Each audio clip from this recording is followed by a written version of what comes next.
Shalom and welcome to another edition of Parashat Talk. I'm Rabbi Elliot Malamet in Highland Park, New Jersey, at the Highland Park Conservative Temple Congregation Anshe Emet. Joining me are my good friends, Rabbi Barry Chesler, Solomon Schechter, Day School of Long Island, Rabbi Jeremy Kalmanovsky, Anshe Chesed in New York City. We are recording this now. It's day 391 of the hostages. I almost want to say Imesh Kachech. We can't forget them. We can never forget them, even though it almost seems like things are moving on without them, but they're still with us. And Isn't that really is true? yeah, When we cross the year, it's and when they killed Sinwar, you thought that maybe a deal was going to come, but that's certainly not how it came down.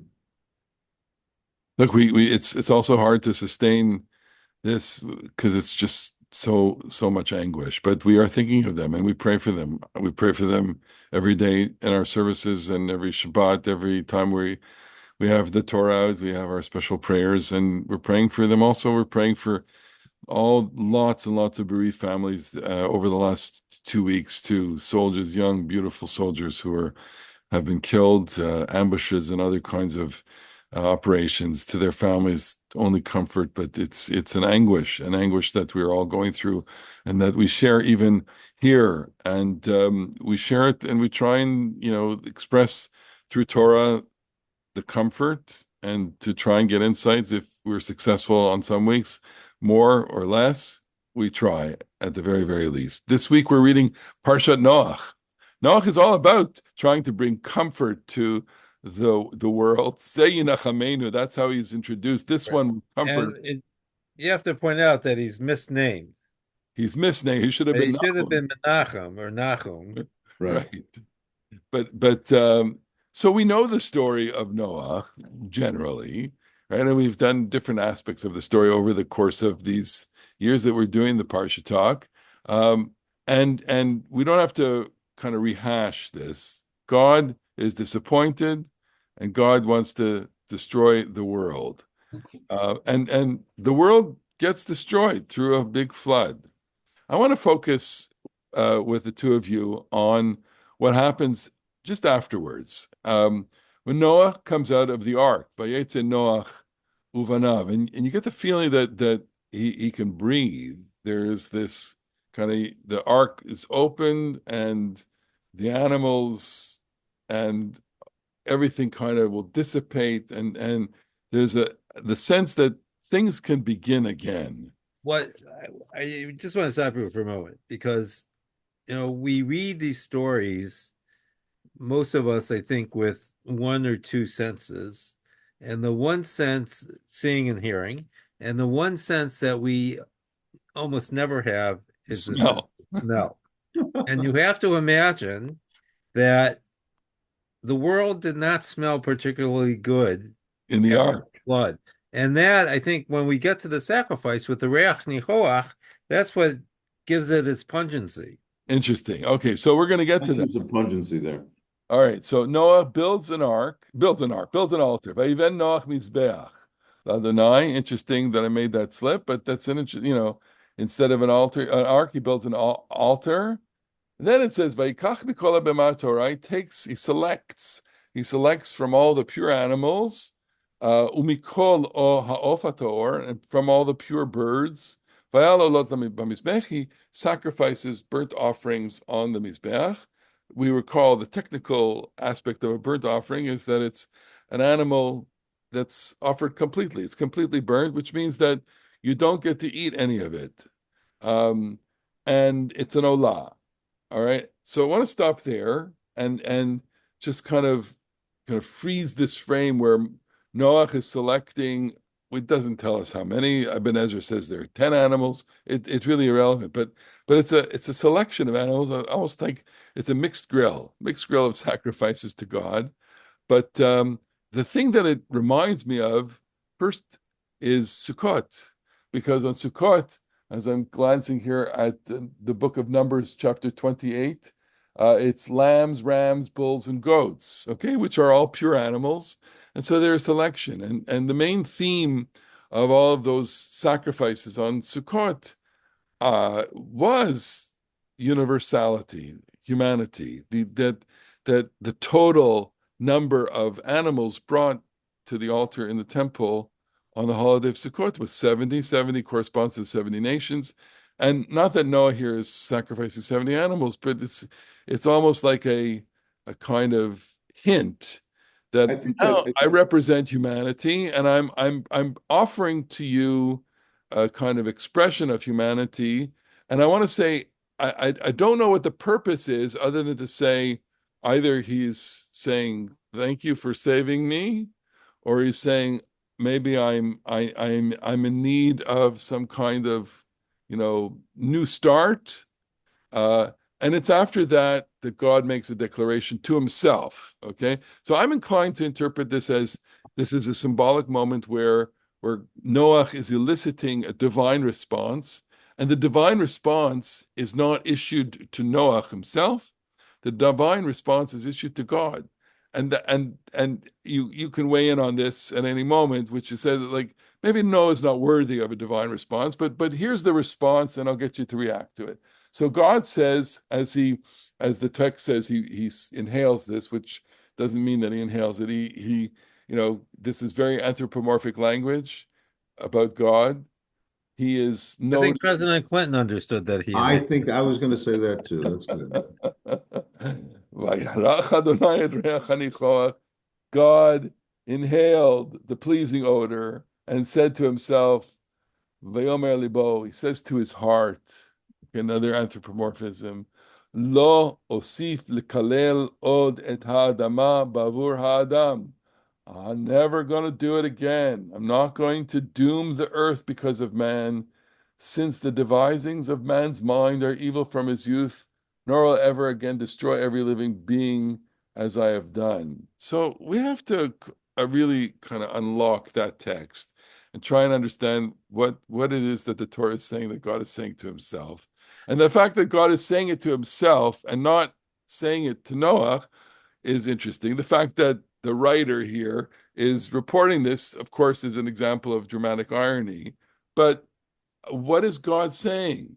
And so I'm gonna say something and have Well, you read us. react to it, which is that God is making a declaration, and this is a declaration, and it may not wear well on God, but now you react. Okay.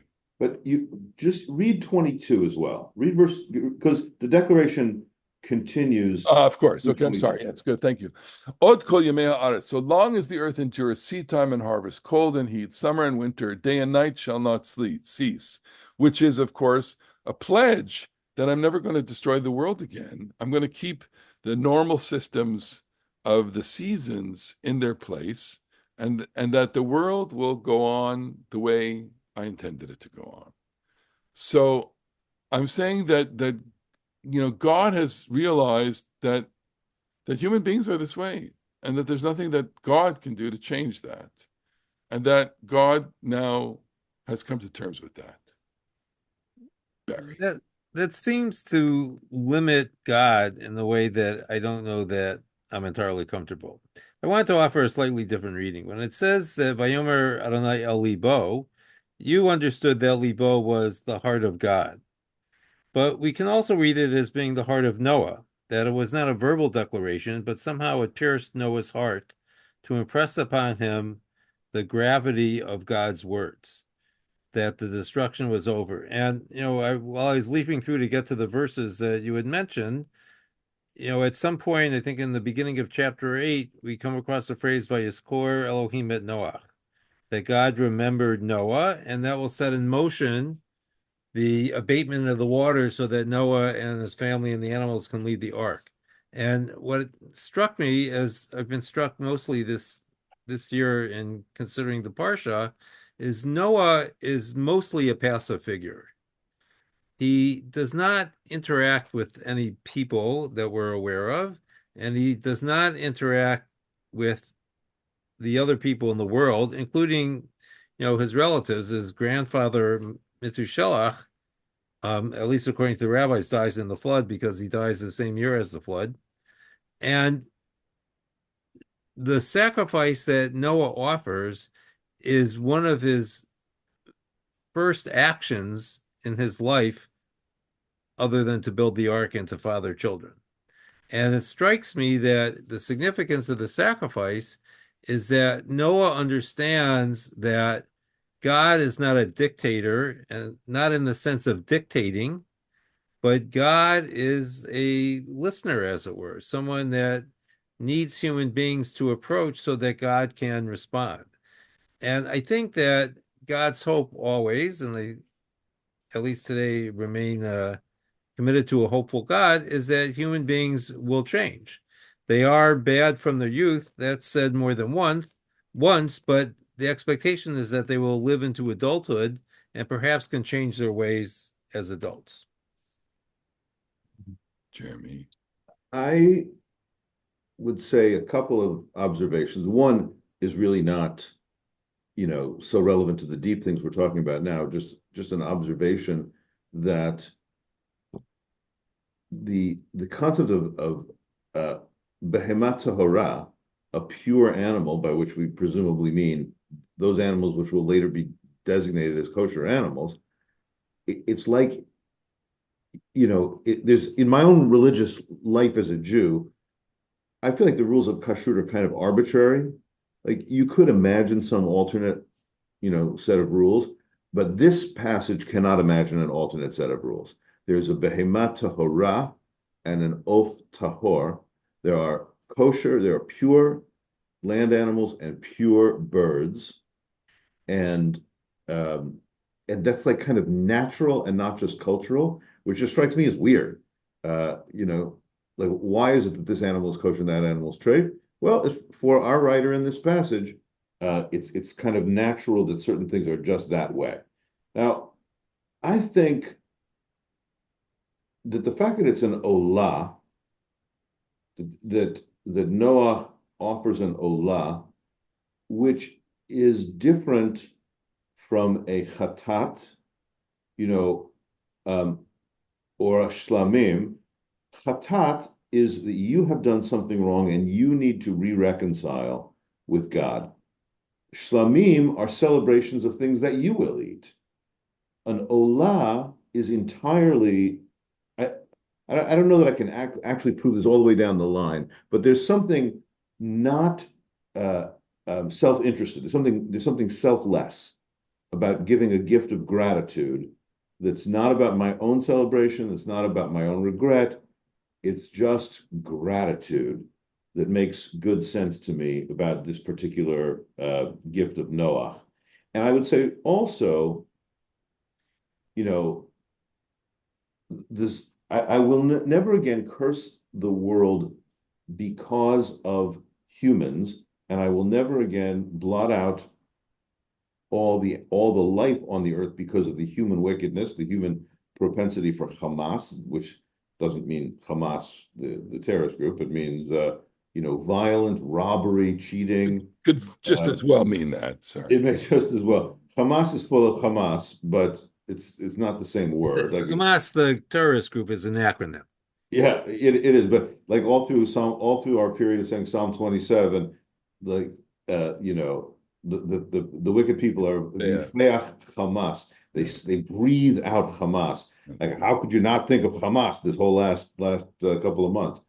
But this concludes on verse 22 with a lot of these mythic stories at the very beginning of Genesis are just so stories. They sort of explain how things work. Why is it that the snake has no legs? Well, let me tell you. And why is it that there's 70 different languages in the world? Well, let me tell you, there was this tower. And this one is a just so story, but in a unique kind of way. This one says, why are the seasons so regular? And why is it that despite all the changes and all the violence and all the ups and the downs of human life, it exists within a frame that is orderly, expectable, and not at all like in the Bible, God comes in and intervenes all kinds of times. In this story, it's almost like, what? I've decided that your wickedness is not worth me intervening. Things are going to go winter and summer, planting and reaping, cold and hot, day and night. You're going to live in an orderly world. And I I think that this part speaks to me as kind of religiously accurate, which is, you wonder. I mean, the rabbis ask, how is it possible that if two people commit adultery, that there could be a pregnancy from this? How is it possible that if you steal seed and plant it, that it should grow? That's like against that's against God's law. Why is it that those things just happen? And the answer is the olam kemenhago noheg. The world goes on in its own way, and not every act of human wickedness is going to elicit God tinkering. And I think that's kind of, at least this part, the story of Noah, which is that no matter how bad you get, I'm going to make you live in this world and see if you can't get it right next time. So, I'm gonna just sorry, I just want to object to one, not object, but maybe argue with one aspect, which is the if it's gratitude, uh, then I have a technical problem with it as a sacrifice of gratitude because he doesn't eat it. Okay, fine.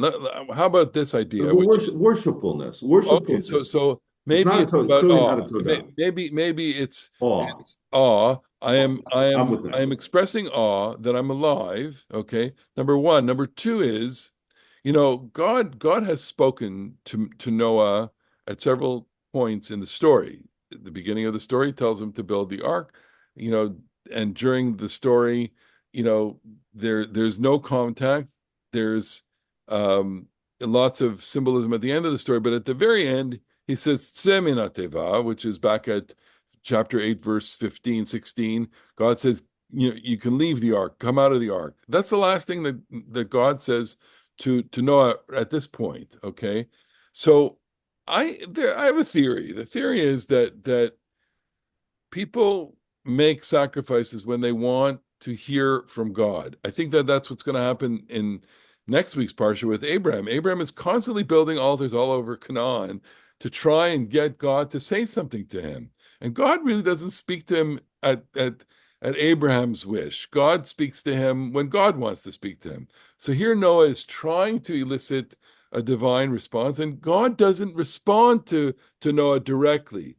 God responds to himself. And I think that this is because God understands that Noah is, I'll say it this way, he's a good guy, he's a decent guy, but he's no Abraham. He's He's trying his best. he's he's a decent guy, but he's not a prophet.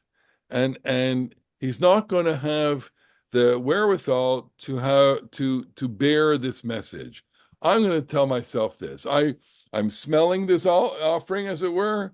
I'm responding to the universe about the world. And at some point I will say to Noah, I'll make a covenant with Noah, Bakimoti et Briti, which is already in the next parak, this chapter.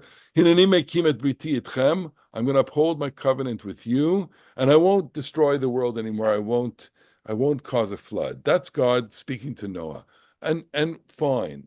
So, but in this moment, God is very much alone, and Noah is very much alone, and so the relationship, although Noah is trying to elicit the relationship from God, it's not there. It's not there. And I think there's what to be said about this. It's a moment. It's also, I mean, and to be critical of God, for 1 second, which is, come on, God, didn't you know? Didn't you know that people were awful? Did you have to destroy everybody to discover this? And is this just ratifying something that you've learned over the course of the past, year of the flood, so to speak? Are Well, you it's like this is a perennial religious question. One of the most famous midrashim in Breshit Rabbah has the angels personified as peace and truth, or righteousness and justice, arguing about whether or not human beings should be created. Because I think maybe every Homo sapiens, at least for X many thousands of years, reflecting on the status of human beings, has said, were we worth it? We have such an outsized role, and we're so dominant in this planet, and were we worth it? And as a religious person, to me, the answer has to be Be a blessing, be holy, choose life. Yes. Yeah. But there's a little voice in the back of everybody's head. Human beings are just Awful. awful. Right. But maybe he's saying, look, how did we want to, are we reading it and saying, God says, Elibo to himself, taking issue with Barry's reading or disagreeing there. Lo siv lekol I'm not going to curse the ground because of Adam. Ki yetzer leva adam ra, ki yetzer leva, despite the fact that that I have every inclination to do that, right? Instead of saying, I promise not to do it despite the fact that I could. And lo asif lo od hakot. I'm not going to do it again. I understand what I've created, and despite the fact that the human being can be so awful, I have compassion, and I am going to validate at terrible, terrible expense to humanity the human being's freedom to be evil. It comes at a terrible price. But it also comes, the chapter 8, which we've been reading, is sort of one version of God reconciling and calming down. And the thing that we read about the sacrifices and God's smell it is this lovely passage in the Gemara and Tractate Eruvin that says anybody who feels better after a glass of wine is a little like God. Now, if you allow yourself to just be But you want to soften hope that you don't feel like Noah after his that you glass don't of feel like wine. dog. Exactly. But no, you yesh b'cha b'dat konecha. You have a little bit of God's personality in it. But then the next one in 9 is essentially a similar kind of story, and that's where God shows Noah the rainbow sign. And this rainbow is beautiful, and Kabbalah's got a lot of meanings, which we don't have to go through here, which are not for the kiddies. But but you have this affirmative, beautiful bow in the sky. Nachmanides says it's like a warrior has turned the bow upside down. If the warrior had the bow, Right. facing earth, you think you're going to get shot again. Now the warrior has turned the bow the other side. You're totally safe. And I will not. This is chapter 9, verse 11. I'll keep my covenant. And all flesh will not be cut off because of the flood. And never again will a flood destroy the earth. Well, this gives rise to that very famous piece of the black church culture. God told Noah on the rainbow sign, no more water, fire next time. And they read that in that song as part of Oh Mary, Don't You Weep No More, in this incredibly ironic way. Okay, that was a totally rabbinic midrash, right? The black spiritual read that in a totally midrashic way. Okay, there won't be another flood, but there's going to be something. Well, there is fire with Sodom and And Gomorrah. the fire leads to the fire on the mountain as our way of recognizing the recent passing of Phil Lesh of the Grateful Dead. Yeah, Fire on the Mountain, Grateful Dead song. But I want to come back to a couple of things that Jeremy said earlier. And one of them had to do with the fact that the chatat, the sin offering, is often offered with an olah, because you cannot make this repair or this atonement without some selfless act. And the way I would understand the olah is not, it's gratitude in the sense of being selfless, because the offerer gets no benefit from the sacrifice itself. No one eats from it. It's consumed on the altar itself, and the smell goes to God. It is a way of recognizing that our atonement requires acts of selflessness. And what leads us into sin oftentimes are acts of selfishness. Mhm. So it provides a nice counterpoint. The other thing I would draw our attention to is this, is that in the passage that Jeremy had quoted earlier, God is not going to disturb natural law. We have in the world natural law and moral law. The laws of nature remain fixed.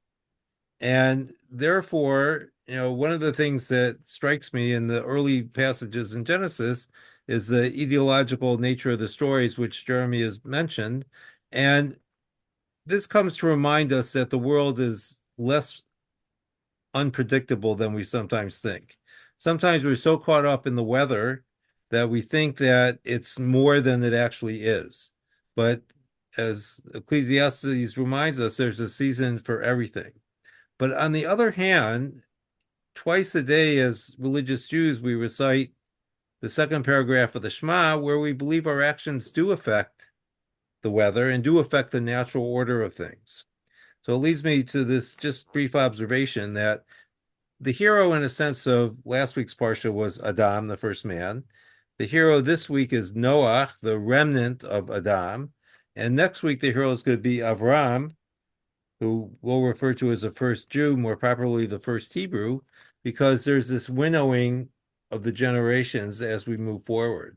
And God is going to put his onus and impetus on a single man to work not within the confines of the whole world, but within confines of first a family and then a people in order to carry his message into the world. So, good that you moved us to the end of the parsha, which deals with generations. Um, Noah is the progenitor of all of these generations. The rabbis, will tell us, and of course the Torah says this without this kind of interpretation. There are 10 generations from Adam to Noah, and 10 generations from Noah to Avram, and it's in the proliferation of all of these generations that we get the nations of the world. The children of Shem, Ham, and Yafet are identified by the biblical author as the nations that inhabit Asia, Africa, and Europe. The Yafet is Europe, Ham is Africa, and Shem is basically Asia, Mesopotamia, like Middle East, Near East, all of those nations. And I guess it's, we like to say that this is the Torah's way of imprinting the idea of family on humanity, that we're all related, that, and we were talking about, the fact that it won't be too long in computational history that we would be able to input a lot of data from DNA and establish with relative confidence the relationships of generations. It's already happening. I mean, if you have sent your DNA to ancestry.com or DNA, whatever, you do get a whole web of relationships that of people that you're related to by DNA. So it's quite possible, I think, with greater computational power that we will be able to establish through artificial intelligence lots and lots and lots of different people that we're related to going back several hundreds of years. But will we be better for that, I So guess? the question, of course, is what does it mean? And the story at the end with not only the generations, but as you mentioned, the various peoples of the world remind me of one of the great events of the medieval world, which was the first Treaty of Verdun signed in 843 by three Whoa, of Char whoa, that's Treaty impressive. He knows three it. of Charlemagne's grandsons who each spoke a different language. So even though they're first cousins, they cannot communicate in each other's languages such that the treaty had to be written in three languages. So And we may, who were they? Who were they? I can't remember. It's Tell us, Louis the ignoramus. Pious. I think it was Charles the Bald was the one who goes on to become the father of the Holy Roman Empire. But I don't. It's been a while since I dabbled in medieval history. So Charles the Bald, We not got Charles Barkley, although he is bald. no, he was a descendant though. Oh, okay, Charles the Bald, and Moish the Loudmouth, Peter the Lame, Peter the Lame, and Charles Moish, Bald. Moish the So, Whatever. Yeah. but the point is that the biological connections are not enough because there has to be some kind of intrinsic meaning in the connection. And biology itself, at least from the humanists among us, is not an intrinsic meaning. I just want to throw in, and this I want to affirm what you just said, and with a particular relevance to us and our jobs. And so over the years, when I've had conversion people, they will often, I'm thinking of a few individuals in particular, they will be very happy if they discover, that they're 7% Sephardic Jew or something like that. I had a conversion candidate from the Philippines. It was incredibly meaningful to her that she discovered that she had some ancestry who Chances. presumably left Spain. I spoke to another conversion candidate just today, also from uh, had some Hungarian non-Jewish ancestors, but who turned out not to be non-Jewish, and they really find that meaningful. I am resistant as a rabbi, resistant to assigning any meaning to that, because I really don't want. I think down that road lies a kind of a racial attitude that there are real Jews who have Jewish ancestors, and then there are like fake Jews who converted, which worries me very much. And I don't want it to be racially tinged in any way that if you're, black or Asian or whatever, somehow you're at arm's length from the Jewish people. And I just, and it also means, as I once had somebody say to me, totally non-Jewish Scandinavian person, I discovered that there's like 15% Jewish. And the person thought it was tremendously meaningful, like totally not Jewish person. They thought it was meaningful. I said to myself, you know what that means? It means that you had some ancestor who totally quit the Jewish people, who moved away and had no context and connection. And And that's that why he was happy. that bums me out. Yeah. So I wouldn't take it as critical of you. There's a little poetry. I mean, I'm a big fan of the Henry Louis Gates show. I don't watch it, obviously regularly, but every time I see a clip of it on YouTube where someone pulls out, I mean, I loved it when Alanis Morissette, they showed that her great grandparents were Jewish. She's from Ottawa. Okay, those of you who are from Canada know who Alanis Morissette is. Okay, isn't it ironic? I love a ironic that question she's about that. Jewish. So I actually wrote her and I said, "Welcome to the." I didn't get an answer, but it's okay. I'm a big fan, and No, I it was the non-Jewish part of her that didn't answer. But you no, but mentioned poetry. I always had a feeling towards the Jewish people. Whatever. Okay, Yeah.